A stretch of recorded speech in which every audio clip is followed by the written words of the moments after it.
প্রমিথিউসের মহাকাব্যিক কাজের পর যখন তিনি মানুষের জন্য আগুন উপহার দিয়েছিলেন, জিউস তার প্রতি অসীম ক্রোধে পূর্ণ হয়ে উঠলেন।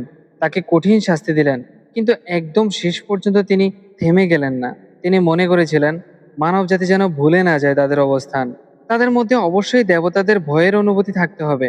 তাই জিউস সিদ্ধান্ত নিলেন এবার তার শাস্তি শুধুমাত্র প্রমিথিউসের জন্য নয়, বরং সমস্ত মানব জাতির জন্য। তিনি তৈরি করলেন প্রথম নারী, যার নাম হবে প্যান্ডোরা। প্যান্ডোরাকে তিনি সৃষ্টি করেছিলেন, আর দেবতাদের মধ্যে প্রতিটি দেবতা তার জন্য বিশেষ ক্ষমতা দিল। হেরা, এফ্রোডাইট, অপারিস এবং অ্যাথেনা সবাই তাকে আলাদা আলাদা ক্ষমতা দিলেন। প্যান্ডোরা ছিল এক অদ্ভুত রূপসী, যে কেউ দেখলে তার প্রতি আকৃষ্ট হয়ে যেত। তাকে দেবতাদের অভিশাপের মতো সৃষ্টি করা হয়েছিল, তবে তার মধ্যে ছিল এক গভীর রহস্য। জিউস প্যান্ডোরাকে মানুষের কাছে পাঠালেন। তার হাতে এক রহস্যময় বাক্স ছিল, যার নাম প্যান্ডোরার বাক্স। এই বাক্সটির ভেতরে ছিল দুঃখ, কষ্ট আর বিপদ। দেবতারা জানতেন যদি প্যান্ডোরা কখনো সেই বাক্সটি খুলে ফেলে, তবে পৃথিবীতে সমস্ত দুঃখ ছড়িয়ে পড়বে। তবে প্যান্ডোরা ছিল কৌতূহলী, আর তার মনে ছিল এক অদম্য আগ্রহ।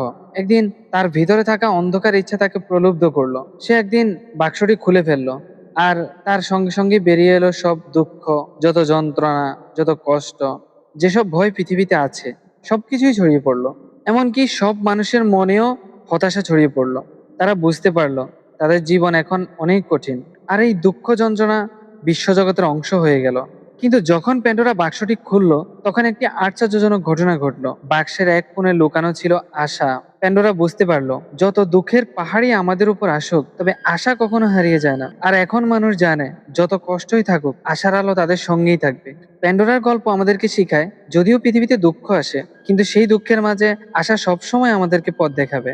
আমাদের আগামী অধ্যায়ে দেখবেন বীরদের যুগ, যেখানে হারকিউলিস, পারসিউস, থিসিউস এবং অন্যান্য বীরদের কাহিনী শুরু হবে।